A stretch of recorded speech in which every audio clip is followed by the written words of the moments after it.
What's up, everybody? Welcome back to my channel. I am Freddy Inferno, or Alfredo Aguilar. Alfredo, Freddy, doesn't matter what you call me. Welcome back. I just wanted to real quick talk about my experience with Magic the Gathering. 6 months in, 7 months in now. So I've been playing this whole year since about January, February.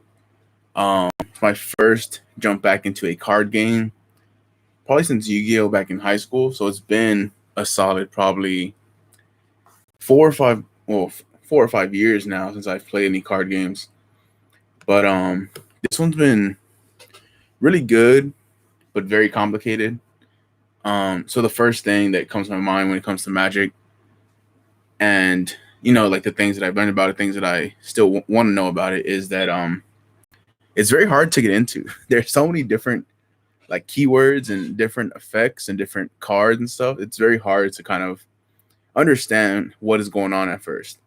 It took me a good amount of playthroughs of games to finally figure out what exactly everything did and how it all kind of like meshed together as a whole. So um yeah, that's the first thing that really was very confusing to me, is that there's so many cards.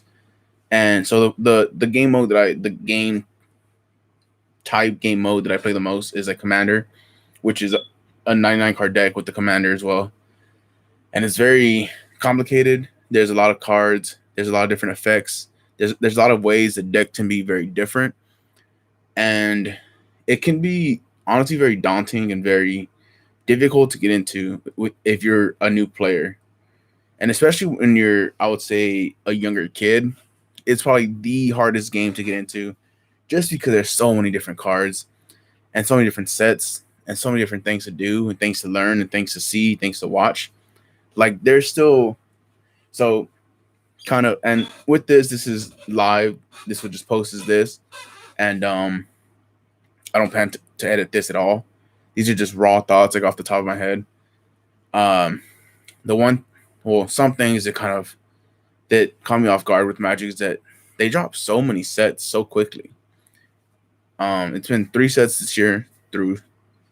Well, the third set comes out this week. It comes out July. Well, the pre-release for it comes out July 16th, with the set coming out the 23rd. So through 7 months, I've seen 3 sets so far. My first set was Strixhaven. The second set was Modern Horizons 2, and now we're doing the Adventures in the Forgotten Realm, I think is what it's called. It's the Dungeons and Dragons set. So with 3 sets in half a year, it's very what's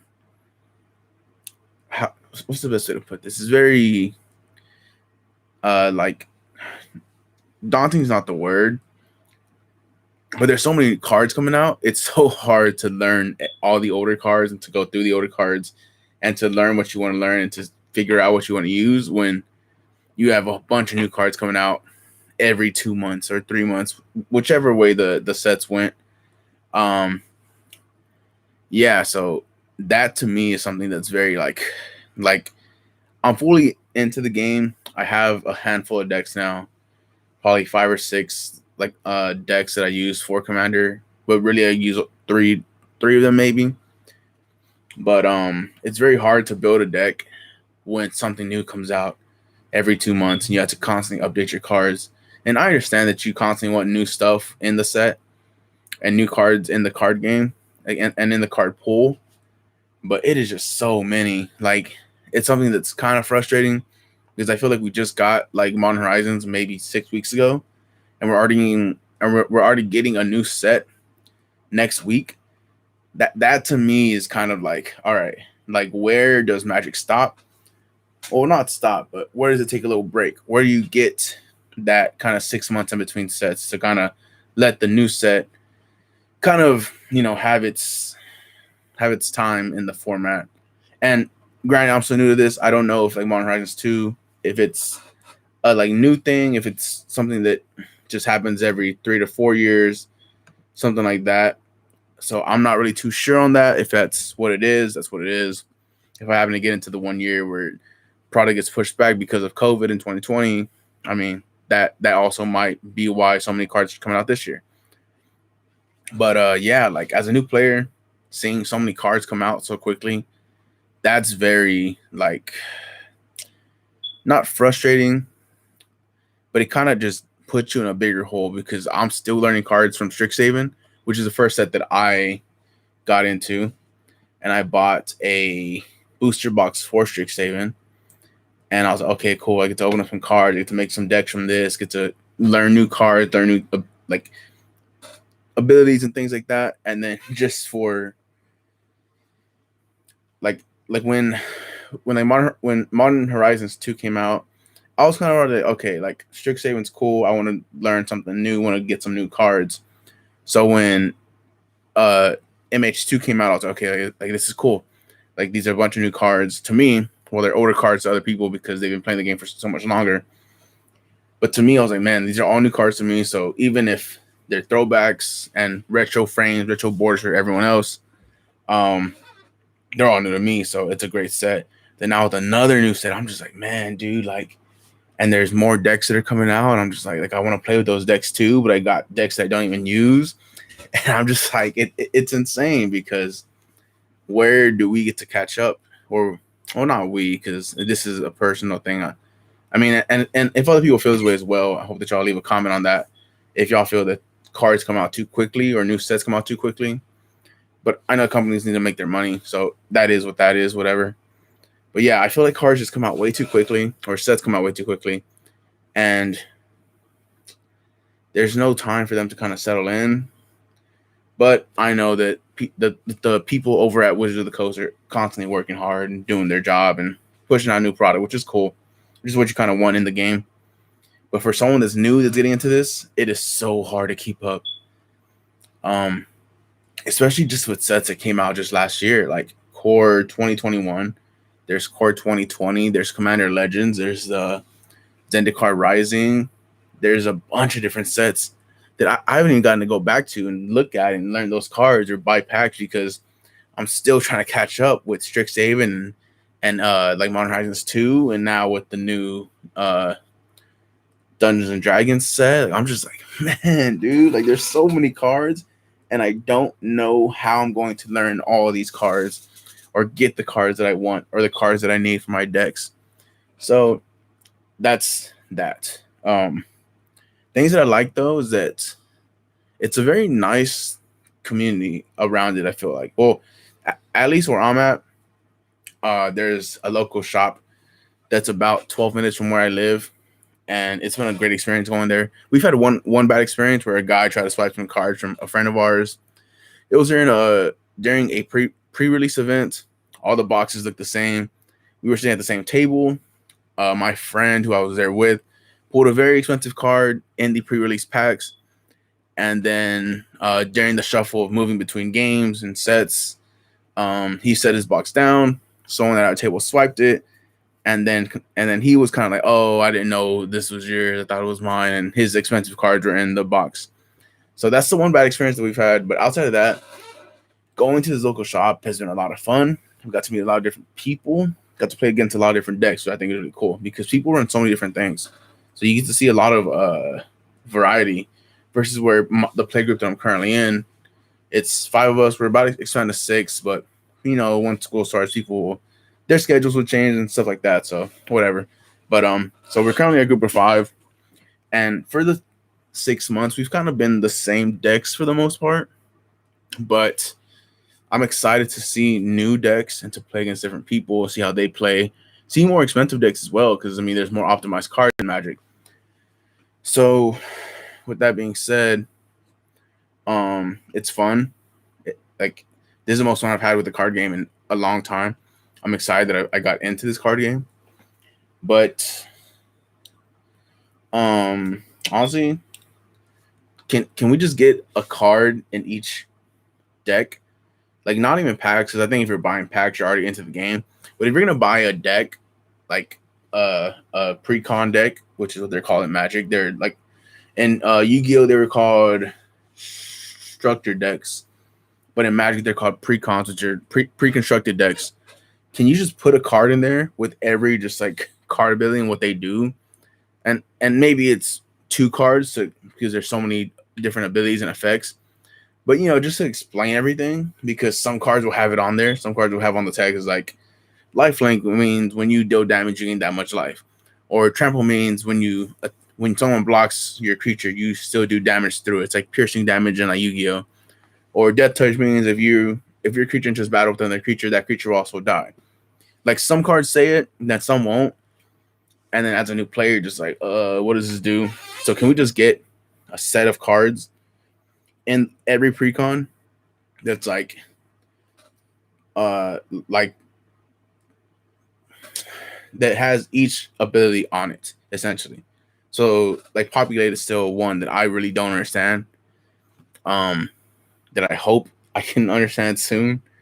But yeah, that one and how Blink works and how ETBs work and how things stack and just things I think should be known by everybody, but not everything is known by everybody because so many people come into the game or leave the game or come back. So I think it'd be good to have those in precons. And yes, experienced players are like, oh, we don't need these, but for newer players, and I know this because I am a newer player, like that would be very helpful instead of trying to ask everybody every single game, hey, like what is like this do again? Or like how does this work again? Because it kind of gets annoying having to ask your friends at all time, especially if you're going to a card shop or a local game store and you're asking people who you don't even know. It's like, hey, like how does this work? So can we just get a couple of cards in each precon? Not even cards, like just like token cards, like but on the backs of some of them that says like, hey, like Menace does this, Lifelink does this, Trample does this.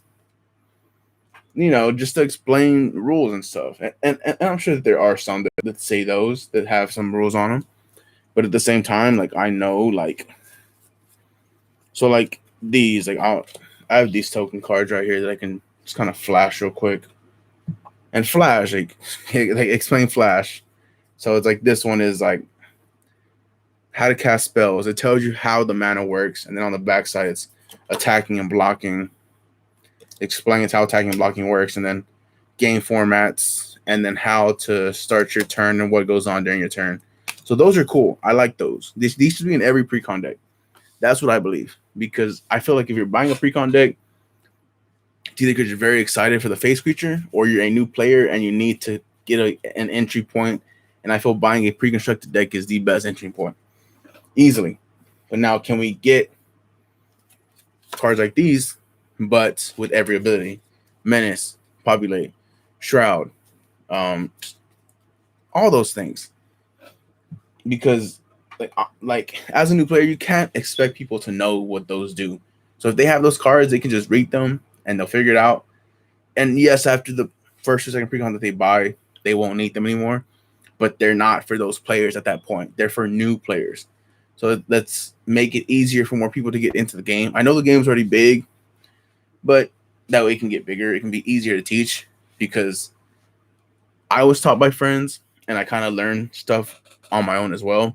But now that I'm trying to explain the game to a new player, I see how complicated it is to explain what this game is and everything that goes on it. Like he was like, what does scry mean? Scry, in case y'all don't play Magic, is you look at the top card of your deck and you choose either put it back on top or you put it at the bottom of your deck. So he didn't know what that meant. And to me, it's so simple because I've been playing now. I'm like, oh, that's just this. He's like, oh, I thought it meant that you either put it back or you discard it. So things have different abilities in different card games. He plays like Yu-Gi-Oh! So he didn't know what that meant.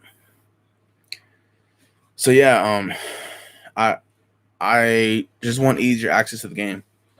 And then trying to think what else has really caught my eye about Magic.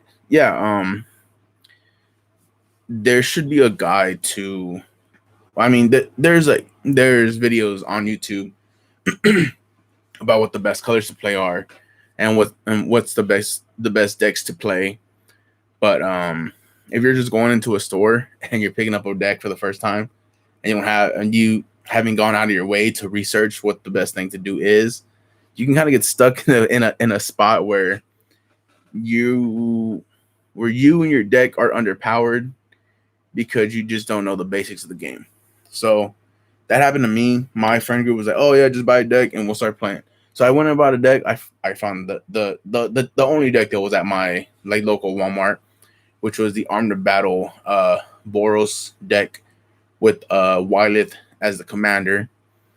Just to find out that Boros is the worst color combination because white is so bad, and the combination of white and red is so bad as well. So I didn't know that was the worst like color combination. And so I ended up playing with that deck, and I'm like, dude, why do I keep losing so much?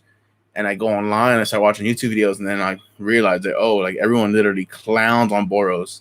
Boros being the combination of red and white as colors. And I'm just like, wow, like that just doesn't like I wish I would have known that going into it.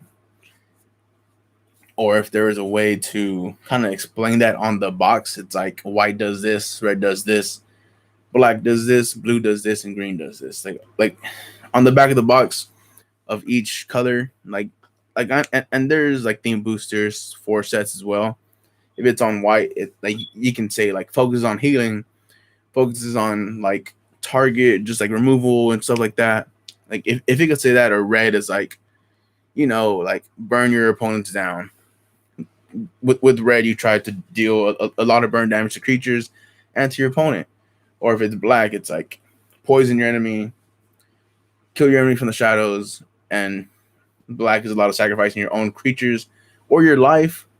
So it's like hurt your enemies, but you take damage yourself as well. Blue is more complicated to play, and green is kind of growth and ramping and stuff like that. So yeah, like if they could explain that on the back of even just like theme boosters. And honestly, I don't really read the back of products anymore just because I'm so into the game now.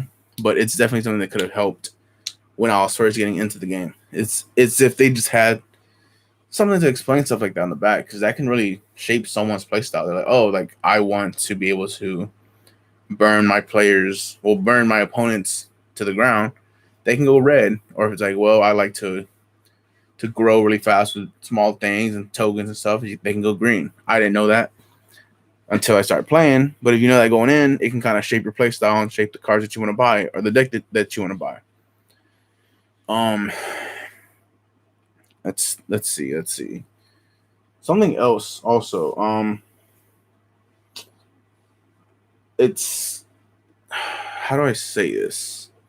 Building decks is kind of hard.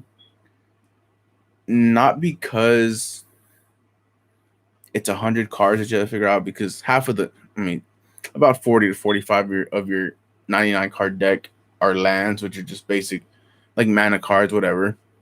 But knowing that some people can extremely optimize their deck, and it's just so strange when my friend group, we were around, I would say the $200 to $400 range. We have one friend who has a deck that's kind of like $700, $800. But when you're in that smaller range, when you're first starting off, like I am, and you go to your like local game store and you're hearing guys talk about they have decks that are $2,000 to $3,000, I'm just like, that is insane. And I know that people enjoy the game in different ways. Some people take it more serious than others, and I like that because it shows that you can be a casual player and still have a fun deck, but there's always someone out there who enjoys the game a lot more than you, or might put in more time and more money into the game than you, and that's okay too. Like, it's fun. But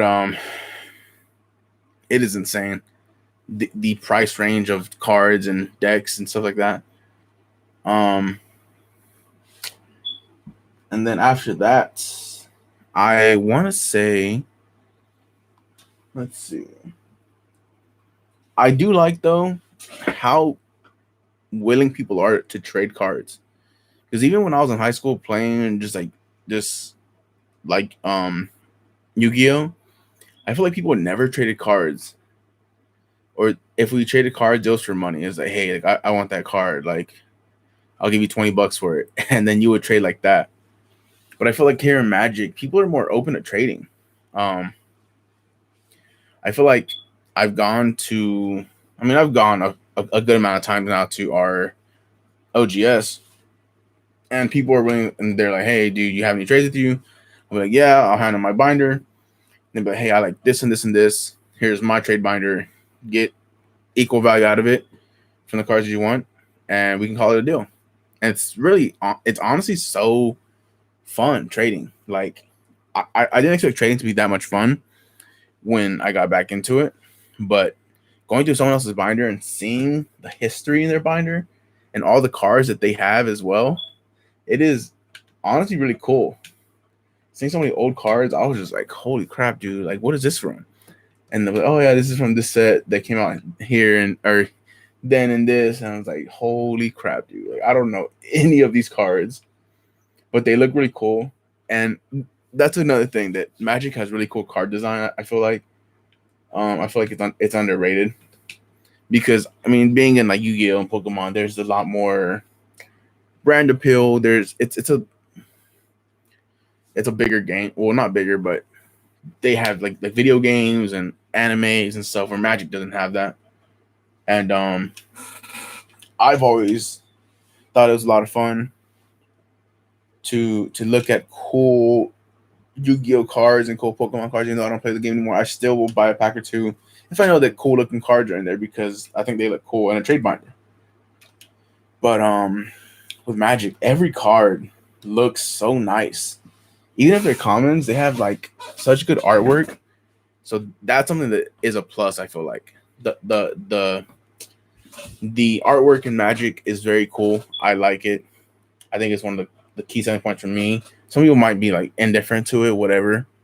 But to me, I like the artwork a lot. It's been a lot of fun to look at these cards and know that they have history behind them. And cards evolve over time. They'll have different cards that's kind of that tell a story over 4 to 5 cards or even more. I don't know. There's still so many cards that I don't know.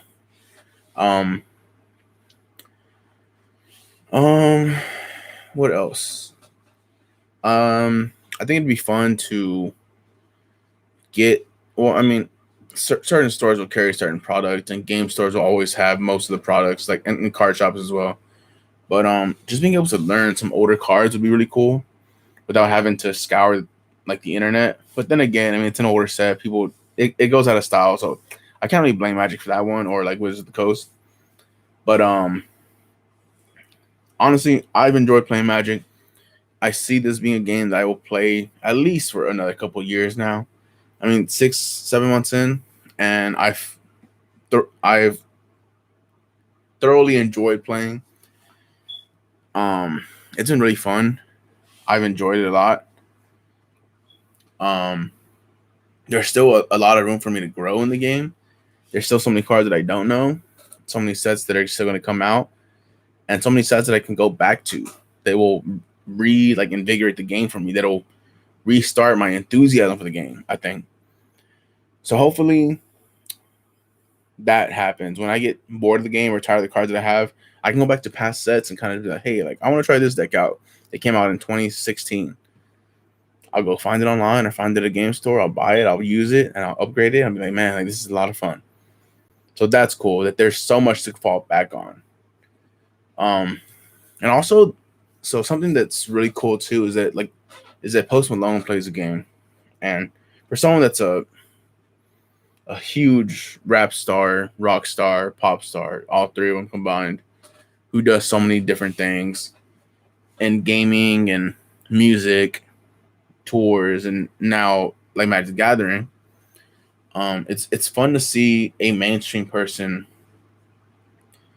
like playing Magic and enjoying it. So that's really cool because it shines a positive light on the game, and it really made it stand out to me as like, hey, like there are people out there who are watching, playing, and enjoying the game, and who are just fans of it, regardless of if they're always into it or not. They're always going to be fans of it.